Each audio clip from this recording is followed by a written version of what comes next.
Jornal da Manhã com os destaques do dia.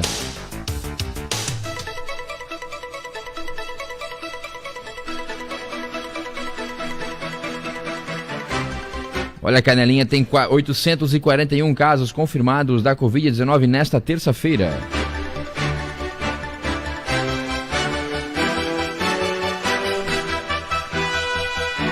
Santa Catarina chega a 500 mil recuperados da Covid-19 em 526 mil casos. Morre Maguito Vilela, prefeito licenciado de Goiânia. Uma cabeça humana foi encontrada às margens da BR-101 em Florianópolis. Tijucas emite novo decreto prorrogando estado de emergência devido à Covid-19. Bebê esquecido pelos pais em carrinho de supermercado em Lages.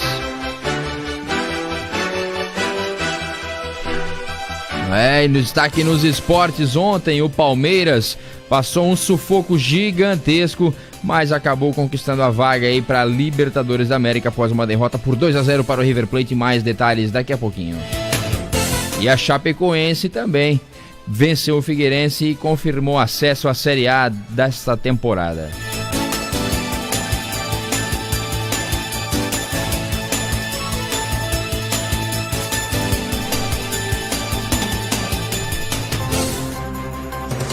Começando então aqui os destaques do nosso Jornal da Manhã, e a gente começa já sempre com a previsão do tempo para a região do Vale do Rio Tijucas. Hoje aí, conforme já anunciamos no começo do jornal, 22 graus, uma quarta-feira nublada, cinzenta aí na capital das cerâmicas, mas com tudo que indica aí para ser um dia com tempo bom.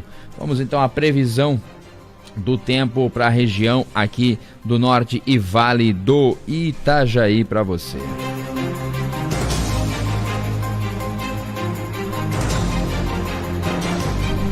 No Jornal Bom Dia Canelinha, previsão do tempo.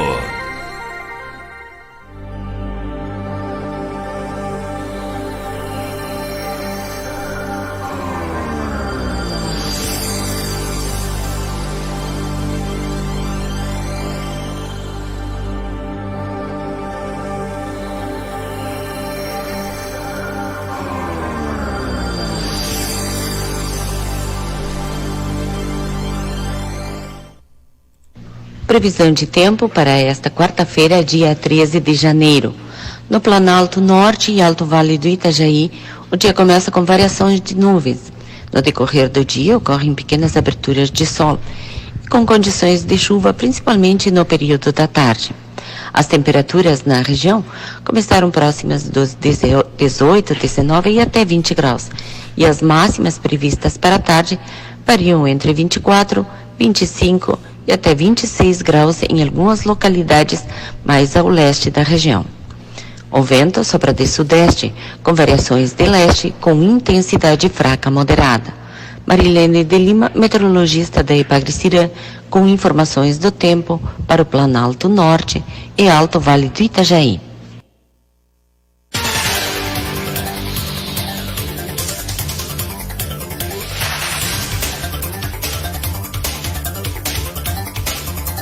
Vamos aí dando sequência ao nosso Jornal da Manhã com as informações mais importantes dessa quarta-feira.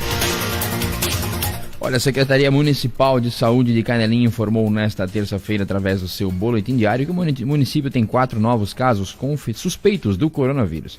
Neste momento, Canelinha tem 841 casos confirmados. Destes, 741 casos já apresentam a cura clínica, sendo monitorados através de um grupo de WhatsApp. Há também 14 casos suspeitos, aguardando o resultado do exame, 14 óbitos e 2 pacientes na UTI. A administração municipal reforça o pedido para que as pessoas evitem sair de casa, evitem as aglomerações. Se precisarem sair, não se esqueçam que o uso da máscara é obrigatório no município de Canelinha.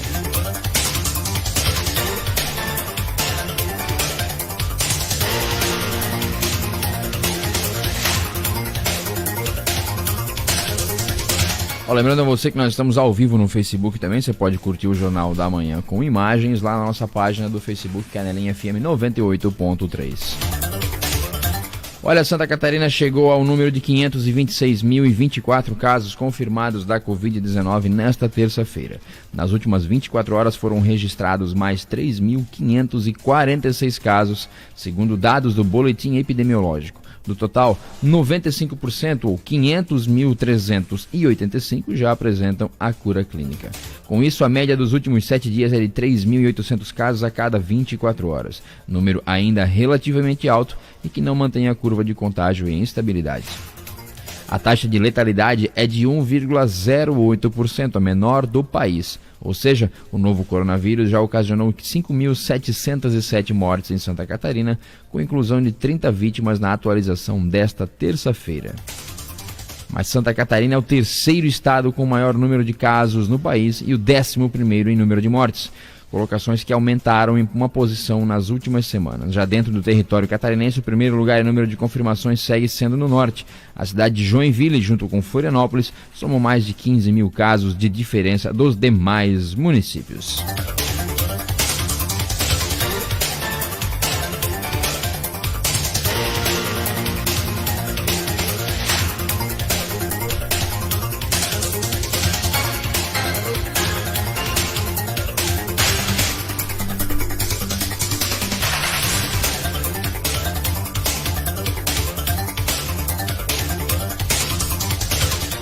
Olha, e a administração municipal de Tijucas prorrogou até o dia 28 de fevereiro o estado de emergência no município e definiu novas medidas para o enfrentamento da pandemia decorrente do novo coronavírus. De acordo com a fiscal da Vigilância Sanitária de Tijucas, Ângela Constante, os empresários e organizadores de eventos devem ficar atentos à classificação estadual de risco potencial para a Covid-19 em que se enquadra o município. Abre aspas, nossa cidade está seguindo uma portaria estadual que dispõe as regras de higiene e distanciamento social, principalmente no que diz respeito a eventos sociais.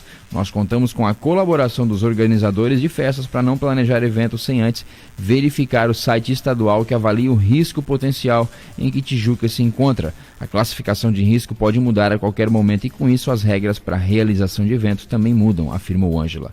As determinações.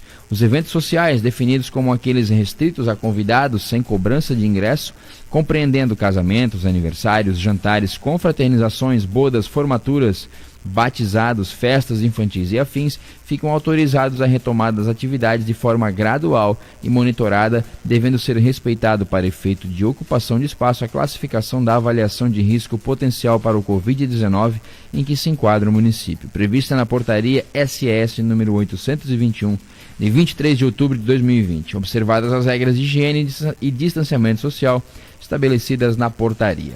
Restaurantes, lanchonetes, food trucks, pizzarias e demais atividades correlatas poderão funcionar no período diurno das 11h15 e no período noturno das 18 às 24 horas. Após este horário, somente por entrega e busca no balcão.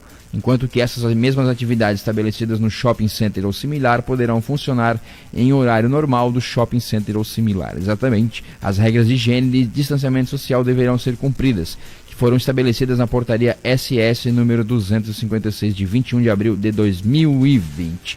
Então tá aí o município de Tijucas prorrogando, né, o decreto até o dia 28 de fevereiro por conta aí do avanço dos casos da pandemia. Até essa vacina ficar pronta e todo mundo ser imunizado aí, né? Infelizmente a gente vai ver constantemente afrouxamentos, prorrogação de decretos, enfim, a gente vai ter que levar a vida aos poucos aí até essa vacina estar disponível para toda a população.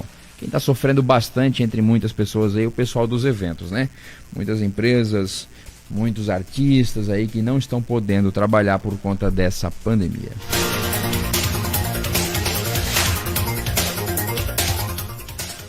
Olha, o Banco do Brasil anunciou na última segunda-feira a abertura de 2 programas de demissão voluntária com a previsão de adesão de cerca de 5 mil funcionários. Foi anunciado ainda o fechamento de 361 unidades, 112 agências, 7 escritórios e 242 postos de atendimento no primeiro semestre deste ano. As chamadas modalidades de desligamento incentivado voluntário aos funcionários são as seguintes. Programa de adequação de quadros a fim de otimizar a distribuição da força de trabalho. Programa de desligamento extraordinário disponível a todos os funcionários do Banco do Brasil. Os programas possuem regulamentos específicos que estabelecem as regras para adesão que não foram especificados no fato relevante anunciado aos investidores. O número final de adesões, assim como o impacto financeiro, serão informados ao mercado após o encerramento dos períodos de adesão, que ocorrerá até 5 de fevereiro. Em ambos os programas, a adesão é voluntária e de caráter pessoal. Os incentivos variam de acordo com as condições estabelecidas por cada programa e pelas condições de cada funcionário.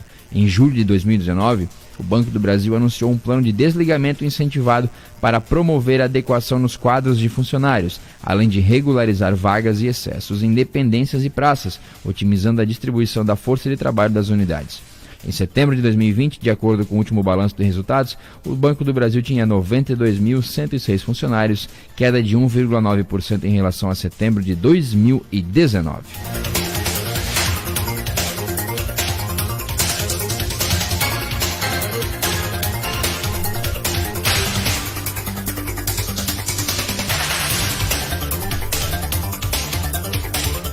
Olha, o município de São João Batista registrou 8 novos casos do coronavírus, hein? A Secretaria Municipal de Saúde informou na última segunda, através de um boletim, que o município confirmou 8 novos casos da Covid-19. São 4 mulheres e 3 homens com idade que variam dos 29 aos 97 anos, além de uma bebê de 1 ano. Desde o último boletim, mais 8 batistenses foram considerados recuperados da doença e liberados para o retorno ao convívio social. No momento, o município contabiliza 231 casos ativos de coronavírus, sendo que 3 estão internados em leitos hospitalares de média complexidade e 1 está na UTI.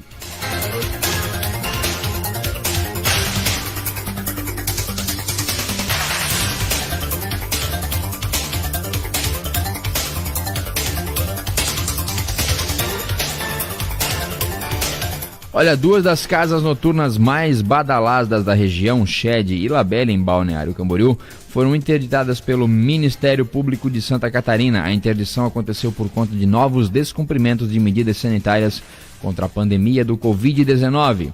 Os descumprimentos das medidas foram amplamente divulgados em redes sociais e constatados em vistorias realizadas pelos órgãos de fiscalização. A petição com pedido de interdição foi protocolada nesta segunda-feira, 11 de janeiro, pela 6ª Promotoria de Justiça da Comarca de Balneário Camboriú. As casas já passavam por ações cíveis públicas ajuizadas em agosto de 2020 na Vara da Fazenda Pública por conta de descumprimentos anteriores. Em agosto foi deferida a medida liminar, determinando que seriam aplicadas multas aos estabelecimentos para o caso de novos descumprimentos das medidas sanitárias. As multas seriam de R$200 mil por evento na Casa Labelle e de R$100 mil para a Shed. Porém, a liminar não foi suficiente para acessar as irregularidades demonstradas pelos relatórios dos órgãos de fiscalização e pelos diversos vídeos que circulam pelas redes sociais. Abre aspas. Não há, por parte dos responsáveis legais, a intenção de cumprir as normativas vigentes e a decisão liminar, muito menos de adotar as medidas destinadas à preservação da vida humana, afirma a Promotoria de Justiça. De acordo com a manifestação do Ministério Público de Santa Catarina, no Réveillon e nos dias 9 e 10 de janeiro, as 2 casas noturnas teriam promovido novos eventos onde várias medidas preventivas foram descumpridas e houve grande aglomeração de pessoas que não faziam o uso de máscaras. Mais uma vez, a 6ª Promotoria de Justiça requereu a imediata interdição dos 2 estabelecimentos, agora de deferida pelo juiz da Vara da Fazenda Pública de Balneário Camboriú. Houve ainda o pedido de aumento das multas para R$500 mil, também feito pela Promotoria de Justiça, porém o pedido foi negado pela Justiça, que fixou os valores de R$200 mil para os 2 estabelecimentos. As decisões são passíveis de recurso, então a gente espera que isso acabe em alguma coisa, dê algum resultado, né?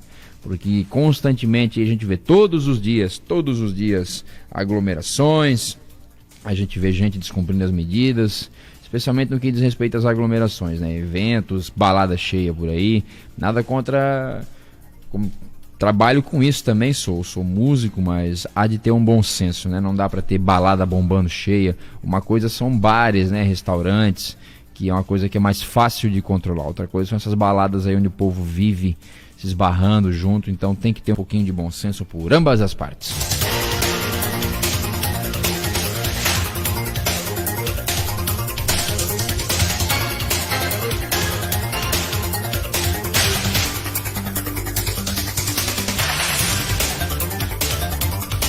Olha, o ex-governador de Goiás e prefeito licenciado de Goiânia, Maguito Vilela, faleceu aos 71 anos nesta quarta-feira.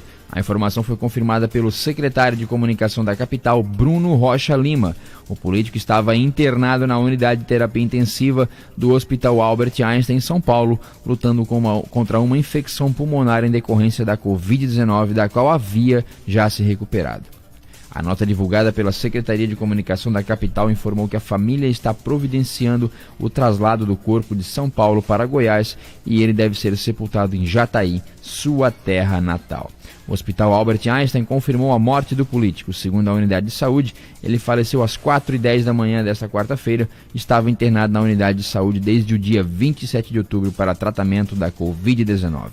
Maguito perdeu 2 irmãs para a Covid-19 em agosto de 2020, com menos de 10 dias de diferença. No dia 19, morreu Neuma Vilela Veloso, de 76 anos, que tinha diabetes e problemas pulmonares, comorbidades que agravaram o quadro. Já no dia 28, a irmã mais velha, Nelita Vilela, de 82 anos, também faleceu. Maguito passou por vários cargos públicos em Goiás: vereador, prefeito, governador e senador. Ele ainda foi professor e advogado. Luiz Alberto Maguito Vilela testou positivo para o coronavírus em 20 de outubro de 2020. 2 dias depois, ele foi internado em um hospital de Goiânia. No dia 27 de outubro, o político recebeu diagnóstico de até 75% de inflamação nos pulmões e um alerta para o nível crítico de saturação de oxigênio no sangue. No mesmo dia, foi transferido para São Paulo. Então tá aí o Maguito, inclusive aquele prefeito aí, né, que não pôde assumir, o filho dele assumiu a campanha para ele por conta de estar internado aí, né, pela Covid, e acabou não resistindo depois de uma batalha aí de vários meses e acabou falecendo. Mais um grande nome, mais um político, uma pessoa conhecida que perdeu a vida aí em decorrência da Covid-19.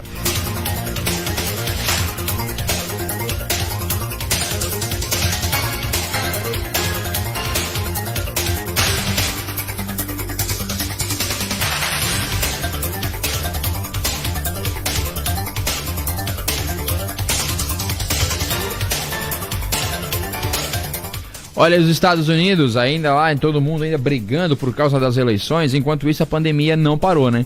Os Estados Unidos registraram mais de 4.300 mortes pela Covid na última terça, o quarto recorde diário nos últimos 8 dias, aponta balanço da Universidade Johns Hopkins. O país, que não consegue conter o avanço da pandemia desde ano passado, nunca havia superado 4.000 mortes pelo vírus em um único dia. Os Estados Unidos registraram mais de 235 mil novas infecções e 4.470 mortes em um dia, de acordo com os dados da universidade, consultados pela agência AFP de notícias. Cerca de 131 mil pessoas estão hospitalizadas atualmente devido ao vírus, de acordo com a Covid Tracking Project, que analisa dados de todo o país diariamente.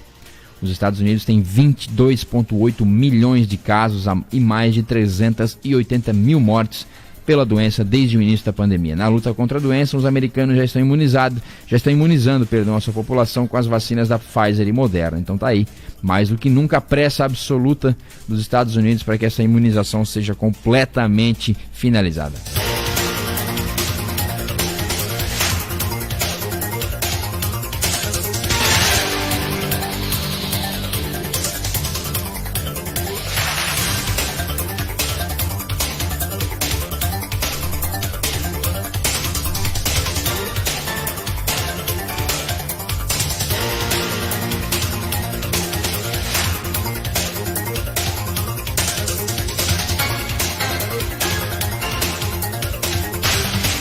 Olha, um caso de anos atrás aí voltou às páginas policiais de todo o Brasil. O sequestrador do irmão do Zezé de Camargo e Luciano foi um dos mortos em confronto em São José dos Pinhais. Osélio de Oliveira, que foi condenado pelo sequestro do cantor gospel Wellington Camargo, irmão da dupla Zezé de Camargo e Luciano, é um dos 5 mortos em um confronto com a polícia militar em São José dos Pinhais, na região metropolitana de Curitiba, na madrugada de sábado. Wellington Camargo foi sequestrado em 16 de dezembro de 98 em sua casa no Jardim Europa, em Goiânia, por 4 homens armados e foi resgatado no dia 21 de março de 1999. Os 5 mortos na madrugada de sábado eram suspeitos de planejarem o sequestro de um empresário e foram localizados em 2 carros após um trabalho de inteligência da polícia. Houve perseguição e confronto. Os nomes nomes dos demais mortos não foram divulgados. De acordo com a PM, na ação que terminou com suspeitos mortos nesse sábado, nenhum policial foi ferido durante o confronto. O caso está sendo investigado pela Polícia Civil. Então tá aí, reincidente, né? O cara que tinha sequestrado o irmão do Zezé de Camargo foi morto em uma ação aí onde ele estava pensando em sequestrar mais uma pessoa. Tá vendo só que loucura?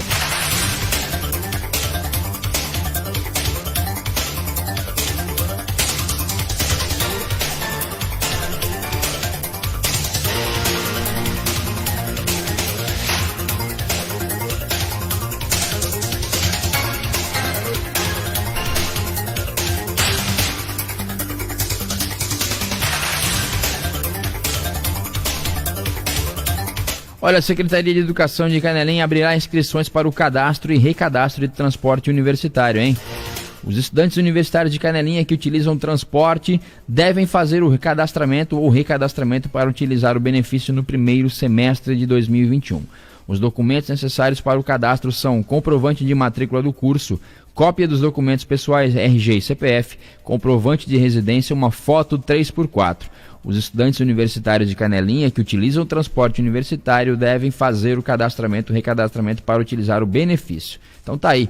O cadastramento será realizado a partir do dia 20 de janeiro na Secretaria de Educação, Cultura, Esportes e Juventude, das 8 às 12 e das 14 às 17. É importante ressaltar que a matrícula do transporte universitário deve ser renovada semestralmente.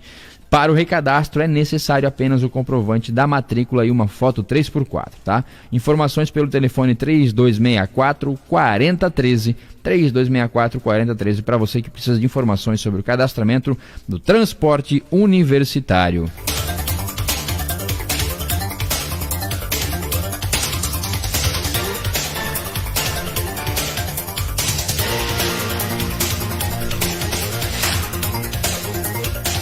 Olha, um bebê de 4 meses foi esquecido pelos pais dentro de um carrinho de supermercado em Lages, na Serra Catarinense.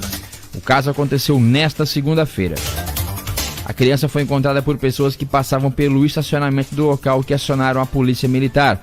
Imagens que circulam nas redes sociais mostram o bebê em uma cadeirinha acoplada ao carrinho de supermercado.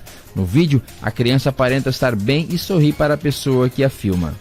Quando a PM chega ao local, os pais da criança já haviam retornado.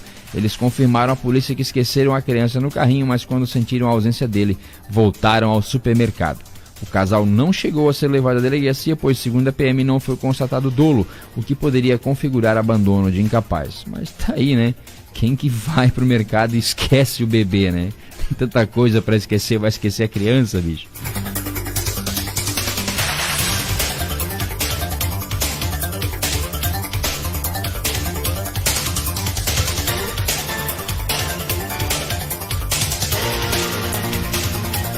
Olha, moradores da cidade de São José, na região da Grande Florianópolis, acionaram a polícia na tarde da última segunda após encontrarem uma cabeça humana em um matagal localizado no bairro Sertão do Maruim. Em avançado estado de decomposição, a cabeça aparenta ser de uma mulher entre 40 e 50 anos. A suspeita de que seja a vítima de um atropelamento na BR-101. Esse acidente teria acontecido na semana passada. A cabeça da vítima não havia sido encontrada e pode pertencer a um corpo que foi retirado das margens da rodovia bem próximo do local. Segundo a delegacia DIC, né, a Divisão de Investigação Criminal de São José, o delegado Felipe Simão afirma que um corpo foi encontrado decapitado às margens da BR-101 em Barreiros e a perícia está verificando se existe a vinculação entre os membros. A PM acionou a Polícia Civil e o IGP, Instituto Geral de Perícias, que estiveram no local para o levantamento de informações. O material genético da cabeça será comparado ao material do corpo, que foi encontrado depois do atropelamento. Cada caso que vem acontecendo, né? É de assustar a gente. Olha, agora nós vamos para as informações nacionais e daqui do estado, de acordo aqui com a Rádio Agência Nacional. Muitas informações, eu quero que você fique ligadinho. Lembrando que aí teremos hoje a nossa programação com muita informação. Você pode acessar o site www.canelinhafm.com. Todas essas notícias que eu trouxe para você aqui, você encontra lá no nosso site, muito bem atualizado, sempre com informações daqui da nossa cidade, da nossa região, do estado, do Brasil e do mundo, para você ficar sempre, claro, muito bem informado. Então nós vamos aí às informações nacionais. 50% ou 78% de eficácia? Entenda os resultados da Coronavac.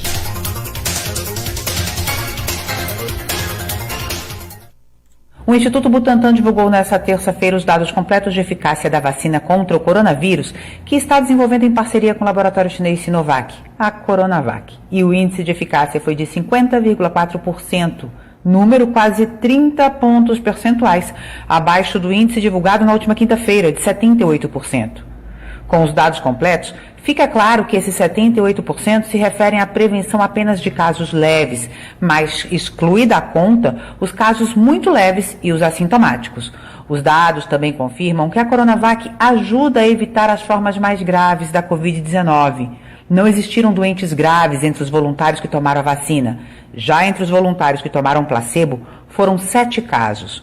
Mas como o número de pacientes é muito pequeno, os cientistas tratam esse número como uma tendência e não como uma informação definitiva de que a Coronavac pode evitar todas as formas graves da doença, como explicou o diretor médico de pesquisa do Instituto Butantan, Ricardo Palácios. Esta é uma vacina eficaz. Temos uma vacina que consegue controlar a pandemia através desse efeito esperado, que é a diminuição da intensidade da doença clínica. Eu acho que esse é o dado quando a gente interpreta como conclusão que deve ser salientado. Não há uma promessa de que ninguém vai morrer se vacinado, porque nenhuma vacina pode fazer essa promessa. Na semana passada, o governo de São Paulo chegou a garantir que a vacina era 100% eficaz contra casos graves da doença. Por outro lado, não houve registros de reações adversas graves entre as pessoas que tomaram a Coronavac. Apenas 0,3% dos voluntários apresentaram reações leves, como dor de cabeça, dor no local da aplicação e um pouco de fadiga. Para Ricardo Palácios, está claro que a vacina é segura. A vacina é extremamente segura. Ninguém vai virar outra coisa além de um ser humano protegido e imunizado quando toma a vacina. Apesar dos números mais modestos divulgados nesta terça-feira, os resultados foram suficientes para mobilizar um batalhão de cientistas em defesa do início imediato da vacinação no Brasil.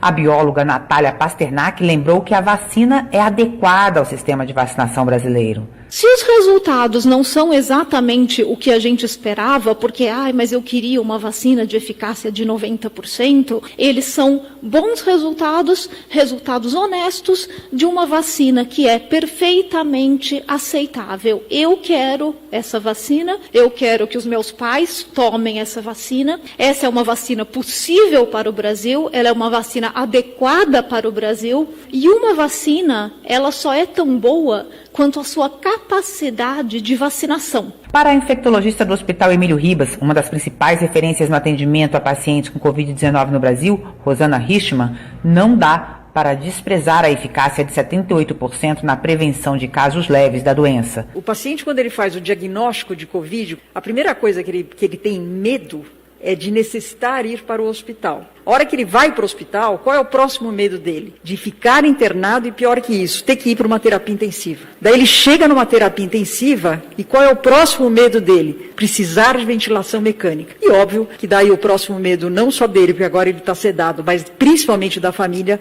é a morte. O grande impacto que esse 78% para nós mostra e retrata é a sobrecarga dos nossos profissionais da saúde do nosso país e, sem dúvida, o impacto em diminuir essa ansiedade e esse medo que esse vírus acaba causando. O pedido de uso emergencial da Coronavac foi registrado na Anvisa na última sexta-feira. Segundo o painel de andamento de análise das vacinas, o Butantan ainda precisa apresentar pouco mais de 5% dos documentos exigidos. Cerca de 40% do processo já foi analisado pela Anvisa. Diferente do dia em que foram divulgados os números incompletos de eficácia da vacina, dessa vez o governador de São Paulo, João Dória, não participou da coletiva de imprensa no Instituto Butantan. Da Rádio Nacional em São Paulo, Eliane Gonçalves. Olha, o novo coronavírus pode ter circulado no Brasil em novembro de 2019. Acompanhe as informações. Causador da Covid-19, o novo coronavírus pode estar circulando em território brasileiro desde o fim de novembro de 2019. Isso significa que o vírus pode ter chegado ao Brasil antes mesmo que as autoridades de saúde chinesas informassem à Organização Mundial da Saúde a descoberta de uma nova doença, o que só ocorreu no fim de dezembro de 2019. A informação foi divulgada nesta terça-feira pelo secretário de Saúde do Espírito Santo, Nésio Fernandes, e pelo diretor-geral do LACEN, Laboratório Central de Saúde Pública do Estado, Rodrigo Rodrigues. Rodrigo é um dos 7 autores de um artigo publicado na revista científica PLOS ONE sobre os resultados da reanálise de algumas amostras de sangue colhidas a partir de 1º de dezembro de 2019 de pacientes capixabas que estavam com suspeita de dengue ou chikungunya. Segundo o secretário de Saúde, Nésio Fernandes, a decisão de enviar para análise amostra de sangue armazenadas pelo Centro de Hemoterapia e Hematologia do Espírito Santo foi tomada em agosto de 2020. Isso aconteceu depois que foi constatado que a semelhança entre alguns dos sintomas da dengue e da chikungunya com os da Covid-19 podem ter confundido os médicos antes que eles soubessem mais a respeito da ação do novo coronavírus. Lembrando que aqui no país, o primeiro caso da doença foi notificado no final de fevereiro de 2020. Ainda de acordo com Nésio Fernandes, em agosto do ano passado, a Secretaria Estadual de Saúde autorizou a reanálise de mais de 7.000 amostras de sangue que tinham sido colhidas nos 8 meses anteriores para que fossem verificadas as hipóteses de dengue ou chikungunya. Com a disponibilidade tecnológica de termos, a partir dos meses de julho e agosto, de testes de antígeno no estado, no nosso laboratório central de saúde pública do estado do Espírito Santo, nós então baixamos uma portaria que determinou a obrigatoriedade de testagem para SARS-CoV-2 de todas as amostras presentes nas sorotecas de arboviroses do laboratório central. Ao fazer essa avaliação, nós podemos então identificar 7.310 amostras que foram testadas, dentre as quais 210 testaram positivo para IgG para SARS-CoV-2. De acordo com o diretor-geral do LACEN, Rodrigo Rodrigues, apesar da confirmação do primeiro caso da Covid-19 no Brasil no fim de fevereiro e do fato da OMS ter reconhecido a situação pandêmica em março também do ano passado, muitos casos da doença continuaram se perdendo devido à suspeita de arboviroses durante mais algum tempo. Balanço do Ministério da Saúde, divulgado na noite desta terça-feira, aponta que o país registrou em 24 horas 1.110 mortes e 64.025 casos de infecção pelo novo coronavírus. O número de pessoas infectadas desde o início da pandemia chegou a 8.195.637. O total de óbitos chegou a 204.690. Conforme o balanço do Ministério, 717.240 pessoas estão com casos ativos em acompanhamento por profissionais de saúde e mais de 7.200.000 pacientes se recuperaram da doença. Com informações da Agência Brasil, da Rádio Nacional. Em Brasília, Jéssica Gonçalves. Após a Justiça manter data do Enem, a Defensoria Pública da União recorre para adiar o exame. Confira as informações. A Justiça manteve as provas do Enem no próximo final de semana, mas a Defensoria Pública já recorreu e voltou a pedir o adiamento do exame. A 12ª Vara Civil da Justiça Federal de São Paulo negou o pedido da Defensoria Pública da União de adiar pela segunda vez as provas do Enem, o Exame Nacional do Ensino Médio. As provas estão marcadas para acontecer domingo que vem, dia 17, e no seguinte, dia 24 de janeiro. Originalmente, elas deveriam acontecer em novembro, mas foram adiadas pelo INEP, o Instituto Nacional de Estudos e Pesquisas Educacionais Anísio Teixeira, responsável pela realização do exame.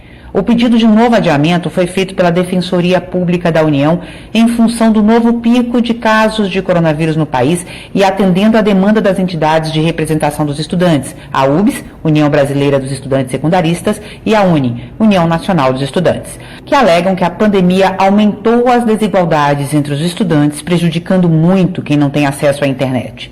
Com a decisão da Justiça, o INEP confirmou que as datas estão mantidas. Mas isso não significa que as datas não podem mais mudar. Na verdade, a Defensoria Pública da União já recorreu da decisão com um pedido de tutela de urgência para evitar que as provas sejam realizadas agora. No recurso, eles alegam que as medidas de segurança apresentadas pelo INEP para evitar novos casos de coronavírus não são diferentes das orientações gerais de prevenção, como o uso de máscara e o distanciamento social, e que não é possível saber se as salas onde as provas vão ser feitas têm circulação de ar suficiente para garantir a segurança das pessoas. A AGU, a Advocacia Geral da União, que faz a defesa do INEP, já respondeu o recurso. Agora, esse recurso está no Tribunal Regional Federal da Terceira Região e vai ser preciso esperar pela decisão da segunda instância da Justiça. Mas, por enquanto, o que vale é que as provas do Enem estão mantidas e os cerca de 6 milhões de candidatos devem estar atentos às regras. Os portões vão ser abertos meia hora mais cedo, às 11h30 da manhã e não ao meio-dia, como nos anos anteriores, e continuam fechando à 1 da tarde. Quem chegar atrasado não vai poder fazer a prova. Também serão eliminados os candidatos que se recusarem a usar a máscara. Alimentos e água poderão ser consumidos, mas em locais apropriados, indicados pelos funcionários que estiverem aplicando a prova. Da Rádio Nacional em São Paulo, Eliane Gonçalves. O ano letivo de 2021 começará mais tarde em vários estados por conta da pandemia. Acompanhe as informações. Em muitas escolas públicas, o ano letivo de 2020 ainda não terminou devido à pandemia do coronavírus. Enquanto novas medidas de isolamento são anunciadas em diversos estados, as aulas de 2021 já começam a ser planejadas. No Rio Grande do Sul, a Secretaria Estadual de Educação anunciou que vai adotar o ensino híbrido, incluindo atividades presenciais e à distância. As turmas serão divididas com no máximo 50% dos estudantes nas salas de aula. A alternância poderá ser semanal ou diária. O ano letivo nas escolas gaúchas começa em 8 de março e vai até 21 de dezembro. O calendário ainda prevê aulas aos sábados. No Distrito Federal, após uma consulta pública, as aulas também vão começar em 8 de março. A reposição será feita em 11 sábados ao longo do ano. Em Minas Gerais, o ano letivo de 2020 vai até o final de janeiro. As aulas de 2021 estão marcadas para iniciar em 4 de março. Uma consulta pública do governo estadual busca opiniões sobre o ensino híbrido. Mas uma decisão judicial obtida pelo Sindicato Único dos Trabalhadores em Educação garante a suspensão do retorno presencial até que o Estado de Minas cumpra medidas sanitárias e que a pandemia esteja controlada. No Acre, o ano letivo de 2021 está previsto para começar apenas em maio. Em fevereiro, prosseguem as atividades remotas e em março o ensino será híbrido, ainda relativo ao ano de 2020. Já em Pernambuco, o ano letivo de 2021 começa em 3 de fevereiro nas escolas públicas. Com produção de Wesley Cerqueira, da Rádio Nacional em Brasília, Gésio Passos. E os dados do WhatsApp serão compartilhados com o Facebook. A regra gera temor entre usuários. Acompanhe a informação. Mudanças nos termos de uso do WhatsApp, que são as regras do aplicativo, assustaram muitos usuários de um dos serviços de mensagens mais usados no país. O WhatsApp anunciou que dados pessoais dos usuários do aplicativo serão compartilhados com outras empresas do grupo Facebook, que adquiriu o programa em 2014. Para usar o aplicativo, será obrigatório aceitar as mudanças. Caso contrário, o usuário terá que escolher outro programa de troca de mensagens. O WhatsApp ainda vai permitir ao usuário apagar a conta caso não aceite os termos. As mudanças passam a valer a partir do dia 8 de fevereiro. O jornalista Bruno Marinoni se espantou com os novos termos. Ele avalia se vai compensar usar o WhatsApp. Eu realmente estou pensando em deixar de usar o WhatsApp, porque eu sinto que meus dados estão desprotegidos, eles me obrigando a conceder o uso dos meus dados por uma outra marca que eu não tenho nenhum compromisso com ela. É como se eu estivesse sendo obrigado a fazer uma compra casada, e eu acho isso bem um absurdo. Informações pessoais, como o número do telefone e atividades realizadas no aplicativo, além de formas de interação com outras pessoas e empresas, serão compartilhadas pelo WhatsApp. Mas o conteúdo das conversas vai continuar sendo sigiloso. Christian Perrone, coordenador da área de Direitos e Tecnologia do Instituto de Tecnologia e Sociedade, ITS Rio, afirma que o usuário tem que levar em consideração o risco do uso dos dados pela controladora do aplicativo. De segurança da informação, os riscos de má utilização desses dados. Há um quesito aí de confiança também nessas empresas. Mas é claro, levando em consideração o quanto o WhatsApp se tornou importante e relevante no dia a dia das pessoas, é difícil de a gente imaginar como a pessoa vai conseguir não utilizá-lo. A gente tem que levar em consideração que está valendo agora a nossa Lei Geral de Proteção de Dados. Então, uma série de elementos, o WhatsApp e o Facebook como um todo também tem que tomar cuidado. Essas políticas de privacidade, elas têm que estar realmente compatíveis com essa nova lei. Em nota, o WhatsApp informou que a mudança na política de privacidade foi para aumentar a transparência com o usuário, podendo oferecer mecanismos de comércio no aplicativo de forma segura. O WhatsApp ainda afirmou que a decisão não muda as práticas de compartilhamento de dados com o Facebook e que permanece comprometido com a proteção da privacidade das pessoas. Um dos aplicativos concorrentes do WhatsApp, o Signal, teve recorde de downloads na última semana e é uma das opções para quem queira usar outro mensageiro instantâneo.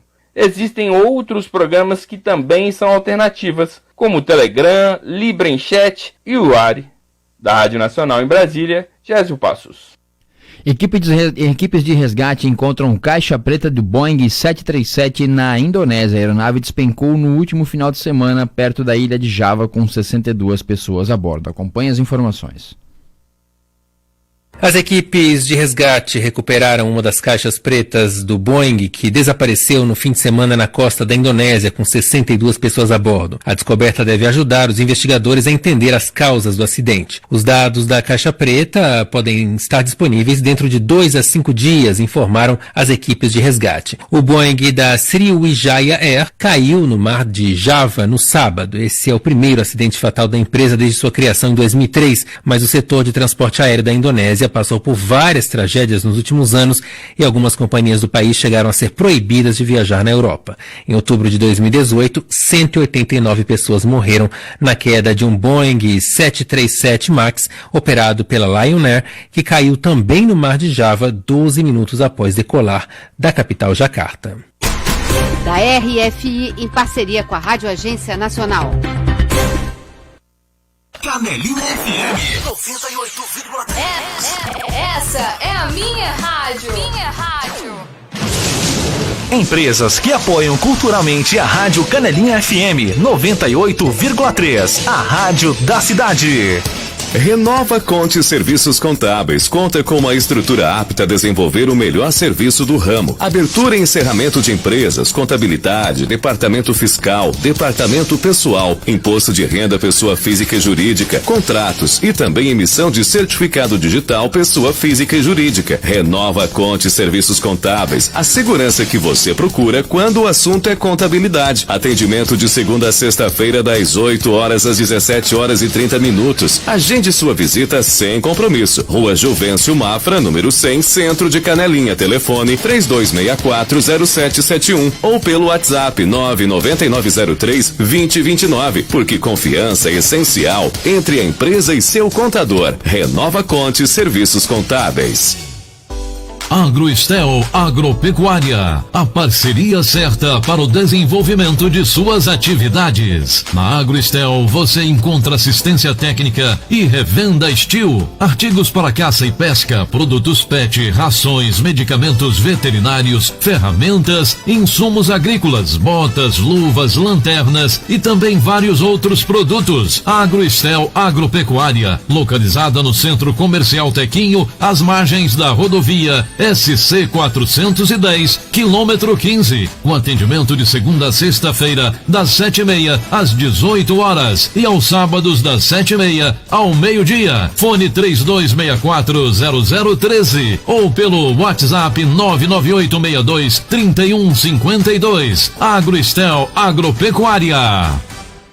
MRS, Mara Rúbia Corretora de Imóveis. Promoção de verão. Na compra de um dos imóveis selecionados, ganhe um ar-condicionado 9.000 BTUs. Aproveite! Horário de atendimento. Segunda a sexta, das 8 às 12 e das 13 horas e 30 minutos às 18 horas e 30 minutos. Sábado, das 8 às 12. Fone 99604-8606 e o WhatsApp 98403-1822. MRS, Mara Rúbia Corretora de Imóveis. Segurança, confiança e credibilidade. Promoção válida de 1º de dezembro a 28 de fevereiro. Avenida Cantório Florentino da Silva, 1553, Sala 3, em frente à loja Crispim, Centro de Canelinha. Ô vizinha, eu sou a Maria. Eu indico a Elense Cred. Essa eu confio. Ô vizinha, eu sou a Laide. Eu indico a Elense Cred. Alô, Alaide. Alô, Maria. Meu compadre, veja só, eu estou preocupado, sem dinheiro aposentado, já não sei o que fazer. Fique tranquilo, pra tudo tem solução. A Elense tem dinheiro pra você. E o crédito lá é bom? É bom demais. E será que faz parcela? É claro que faz. Aposentado, pensionista e servidor, na Elense a gente tem valor. Elense, a gente tem valor. Vem pra Elense. Vem pra Elense. Autoescola Canelinha, preparando e formando profissionais para o trânsito. Trabalha com habilitação, renovação de CNH, adição de categoria, aulas teóricas com data show, sala climatizada, veículos novos com ar e direção e ótimas condições de pagamento no cartão em até 10 vezes. E agora com financiamento em 24 vezes pelo Sicoob. Autoescola Canelinha, a direção certa com seriedade e compromisso. A nossa família para servir a sua. Na Rua Abílio Coelho, número 115, no centro de Canelinha. Fones 3264-0769 ou 9926-3203. Autoescola Canelinha, preparando para o trânsito. Na loja Aplique Arte Confecções e Informática você encontra tudo o que precisa. Temos roupas adulto-infantil, presentes, perfumes, enxoval para bebê, uniformes escolares, computadores, notebooks, impressoras, peças e suprimentos. Loja Aplique Arte, Rua Manuel Francisco Correia 122, Rua da Câmara de Vereadores. Fone 3264-0031 ou WhatsApp 99629-9568. Venha você também para Aplique Arte Confecções e Informática. Rádio Difusão Comunitária Canelinha FM 98.3.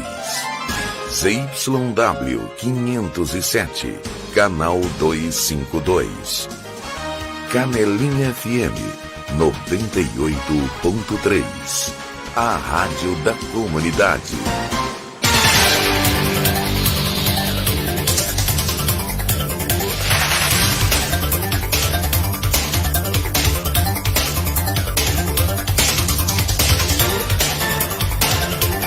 Estamos de volta aí com o Jornal da Manhã. A gente vai agora com os destaques da segurança pública para você.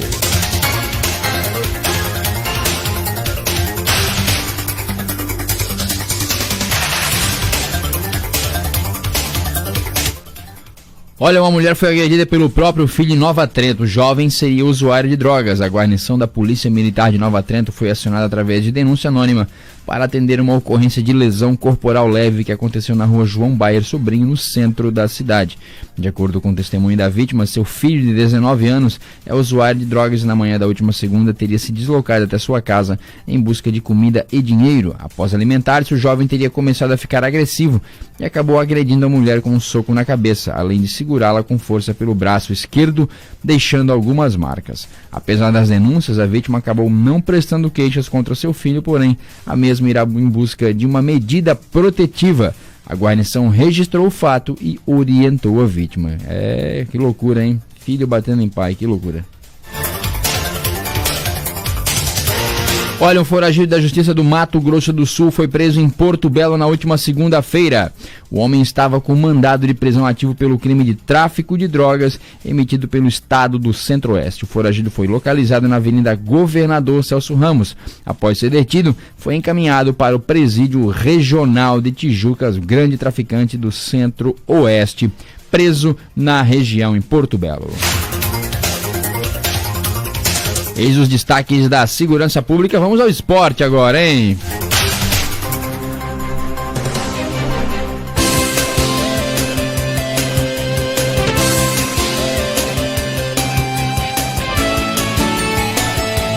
Olha, foi com muito custo, com muito susto, no sufoco, depois de um vareio de bola, mas o Palmeiras volta a uma final de Libertadores. Perdeu em casa pro River Plate por 2-0 num jogo que teve de tudo. Decisões do VAR, o Palmeiras levou 2 gols no primeiro tempo, viu a arbitragem anular o gol dos argentinos por impedimento, expulsou o Rojas, jogador do time argentino, retirou um pênalti. Teve de tudo no jogo de ontem, não precisava ser com tanta emoção, né, torcedor palmeirense? Só que o seguinte, né, Palmeiras não viu a cor da bola, simplesmente não viu a cor da bola. O River Plate jogou muita bola, o Galhardo falava na semana passada que pra essa vaga, né, conseguir essa vaga na final após a derrota de 3-0 em casa, teria que fazer um jogo épico, e o River assim o fez, jogou muita bola. Teve um jogador expulso, mas parece que tinha 3 a mais em campo. Mesmo com o jogador expulso, continuou dando pressão no Palmeiras. Só que a vantagem conquistada no jogo de ida foi muito boa, né? 3-0. Então tá aí, foi um jogaço do Palmeiras lá e um jogaço do River aqui. O Palmeiras vai à sua 5ª final de Copa Libertadores. Nas outras 4, o Verdão conquistou um título. Em 99 foi vice 3 vezes, 61, 68 e 2000. Tem uma nova chance depois de quase 21 anos. Quem sabe agora, será que vem o Mundial, Palmeiras? E tem mais um motivo aí para hoje, para os alviverdes, né? Para o time de verde estar feliz. A Chapecoense bateu o Figueirense e conquistou o tão sonhado acesso à Série B antecipadamente. 2-1 na Arena Condá nesta terça-feira. Gols foram marcados por Paulinho, Mocelin e Derlan, enquanto o Diego Gonçalves descontou de pênalti. Então, e o Alvinegro, o Figueira, se complicou ainda mais na Série B, na 18ª posição com 36 pontos, na zona de rebaixamento a 4 rodadas do fim. Restam 2 vagas ainda na Série A, próxima temporada, ia dizer no ano que vem, mas é esse ano, né? 2021. Então tá aí, Chapecoense de volta à Série A do Campeonato Brasileiro. Parabéns aí, Chape, o time de garra que merece muito, hein? Então tá aí, finalizamos assim a nossa edição de quarta-feira do Jornal da Manhã. Lembrando a todos que essa edição vai ser reprisada ao meio-dia no Jornal Boa Tarde Canelinha. Agradeço a todos vocês a audiência. Já na sequência tem Show da Manhã e você segue com a nossa programação. Você ouviu aqui na Canelinha FM, Jornal Bom Dia Canelinha. Rádio Difusão Comunitária Canelinha FM 98.3. ZYW 507, canal 252.